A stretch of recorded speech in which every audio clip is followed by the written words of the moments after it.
পেহেলগামত আজি আমি সকলোৱে একগোট হৈছোঁ। আমি পাকিস্তানী সন্ত্ৰাসবাদীসকলক আমি গৰিহণা দিছোঁ। আমি বৰ্তমান চৰকাৰক কেন্দ্ৰীয় চৰকাৰক সমৰ্থন জ্ঞাপন কৰিছোঁ। আমি কৈছোঁ যে তেওঁলোকে এটা শক্তিশালী প্ৰতিক্ৰিয়া দিয়ক। লগতে আমি চৰকাৰৰ জবাবদিহি বিচাৰিছোঁ। মৃতকৰ পৰিয়ালবৰ্গৰ প্ৰতি আমি গভীৰ সমবেদনা জ্ঞাপন কৰিছোঁ। কিন্তু আজিও বিজেপি বিভিন্ন ৰাজ্যত স্থানীয় ৰাজনীতি কৰি আছে, লোকেল পলিটিক্স কৰি আছে। আৰু এই ক্ষেত্ৰত আমাৰ মুখ্যমন্ত্ৰী হিমন্ত বিশ্ব শৰ্মা ডাঙৰীয়াও আজি তেওঁ এই দায়ী ইয়াতে একেই স্থানীয় পলিটিক্স তেওঁলোকে কৰিছে। তো কিমান দুখৰ কথা কি যি সময়ত ইমান ডাঙৰ এটা ঘটনা ঘটিলে, যি সময়ত আমি সকলোৱে মৰ্মাহিত, যি সময়ত আমি সকলোৱে একত্ৰিত, অসমৰ মুখ্যমন্ত্ৰী গাদীটো অপমানিত কৰিছে, অসমৰ ৰাইজৰ বিবেক শক্তি অপমানিত কৰিছে। আৰু মই ভাবোঁ নিজৰ স্থানীয় ৰাজনীতি পেহেলগামত সম্পৰ্কত আনি তেওঁ পেহেলগামত মৃতকসকলৰ পৰিয়ালবৰ্গৰ প্ৰতি আজি তেওঁলোকে অপমান জ্ঞাপন কৰিছে। আমি যুঁজি থাকিম, মুখ্যমন্ত্ৰী আৰু মোৰ মাজত আমাৰ যুঁজটো হৈ থাকিব। ইয়াৰ আগতেও আমি এই বিষয়লৈ যুঁজি আছোঁ, ইয়াৰ পিছতো যুঁজি থাকিম। কিন্তু এই সময়ত মই আশা কৰোঁ যে তেওঁ অলপ গহীন হ'বলৈ শিকিব। তেওঁ মুখ্যমন্ত্ৰীৰ চকীটো সন্মান কৰিবলৈ অলপ শিকিব। তেওঁ আমাৰ অসমৰ জনসাধাৰণৰ বিবেক শক্তি অলপ সন্মান কৰিবলৈ শিকিব। আৰু মইতো বিচাৰোঁ যে এইখন কেন্দ্ৰীয় চৰকাৰ বৰ্তমানৰ সময়ত তেওঁলোকে বাৰম্বাৰ কৈ থাকে যে আমি পাকিস্তান অকুপাইড কাশ্মীৰটো নিজৰ হাতত কাঢ়ি লৈ যাম। এই সময়টো উচিত। আমি কেন্দ্ৰৰ চৰকাৰক আমি সমৰ্থন জ্ঞাপন কৰিছোঁ, আপোনালোকে আগবাঢ়ি যাওক আৰু পাকিস্তান অকুপাইড কাশ্মীৰৰ পৰা কাঢ়ি আনি আমি পুনৰবাৰ আমি জম্মু কাশ্মীৰৰ ভিতৰত সোমাবলৈ তেওঁলোকে আগবাঢ়ি যাওক। আমাৰ গোটেই সমৰ্থন তেখেতৰ লগত আছে। চাওক, পঞ্চায়ত নিৰ্বাচনৰ সম্পৰ্কত আপোনালোকে দেখিছে যে যোৱাকালি তিতাবৰৰ ভিতৰত প্ৰদেশ কংগ্ৰেছৰ সভাপতি ভূপেন বৰা ডাঙৰীয়া, বিধায়িনী দলৰ দলপতি দেৱব্ৰত শইকীয়া ডাঙৰীয়া, মই স্থানীয় সাংসদ হিচাপে আমাৰ স্থানীয় বিধায়ক, আমি সকলোৱে একে মঞ্চত আমি প্ৰচাৰ চলাইছোঁ। এয়া হ'ল কংগ্ৰেছ। ইয়াৰ পূৰ্বে বহুত বাতৰি ওলাইছিলে, কংগ্ৰেছৰ মাজৰ বিভিন্ন ধৰণৰ বিভাজনৰ কথা ওলাইছিল।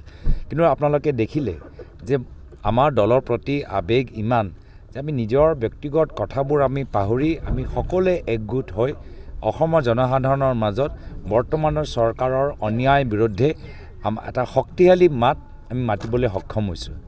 তাৰ বিপৰীতে বিজেপি আজি তাৰিখত কি হৈছে, বিজেপি একফালে গৈ আছে, পুৰণি বিজেপি একফালে গৈ আছে। বিজেপি পুৰণি বিজেপি খাতিৰ নকৰে। পুৰণি বিজেপি ইয়াৰ প্ৰাক্তন বিধায়ক, প্ৰাক্তন মুখ্যমন্ত্ৰী আজি সৰ্বানন্দ সোণোৱাল ডাঙৰীয়া, আজি তেখেতৰ পোষ্টাৰত ফটোই নাই। চাওক, আমাৰ পোষ্টাৰত আমি সকলোৱে ফটো দিওঁ। আমাৰ সাংসদসকলৰ ফটো থাকে, আমাৰ বিধায়িনী দলপতিৰ ফটো থাকে, আমাৰ কেন্দ্ৰৰ নেতৃত্বৰ ফটো থাকে। সকলোৱে আমি একে আমাৰ অসমৰ তত্ত্বাৱধায়কৰ ফটো থাকে, জিতেন্দ্ৰ সিঙৰ ফটো থাকে। এতিয়া বিজেপি পোষ্টাৰ চাওক, প্ৰাক্তন মুখ্যমন্ত্ৰীৰ ফটো নাই, অসমৰ তত্ত্বাৱধায়কৰ ফটো আছেনে নাই তেওঁ নিজে চিনি পায় নে নাপায় মোৰ তাৰলৈ সন্দেহ। আৰু সেইটোৱে হ'ল যে আজি বিজেপিৰ মাজত যে আজি এটা ডাঙৰ শীতল যুদ্ধ চলি আছে, এতিয়া লাহে লাহে অলপ গৰমলৈ গৈ আছে। দিলীপ শইকীয়া ডাঙৰীয়া সভাপতি হৈ যোৱাৰ পিছত এই শীতল যুদ্ধটো অলপ গৰমলৈ গৈ আছে। আৰু তেওঁলোকৰ মাজত যে ফাক আছে আমি বাৰম্বাৰ আমি গম পাই গৈছোঁ। নলবাৰীত কি হ'ল, নলবাৰীত বিজেপিৰ ৰাজ্যিক সভাপতি তাত গৈ এজন মণ্ডল সভাপতিৰ পৰা অপমানিত হ'ল। আৰু ইমান সেই ঘটনা হৈ যোৱাৰ পিছত ইমান দিন হৈ গ'ল, তথাপিও সেই মণ্ডল সভাপতিৰ ওপৰত একো একশ্যন নহয়। আমাৰ দলৰ ভিতৰত যদি কোনোবাই তৃণমূল কৰ্মী আমাৰ প্ৰদেশ কংগ্ৰেছৰ সভাপতিজনক অপমানিত কৰিলেহেঁতেন, লগে লগে একশ্যন হ'লহেঁতেন। কিন্তু আজি বিজেপিৰ ভিতৰতো কোনো একশ্যনে নাই। বিজেপিৰ ভিতৰত জয় জয় মই হৈ আছে। প্ৰাক্তন মুখ্যমন্ত্ৰীক আজি তেওঁলোকৰ অৱহেলা কৰিছে। ডিব্ৰুগড়ত বৰ্তমানৰ মুখ্যমন্ত্ৰী বাৰম্বাৰ তাত গৈ থাকে, মিটিংবোৰ কৰে, কিন্তু ডিব্ৰুগড় সাংসদজনৰ তাৰ স্থান নাই।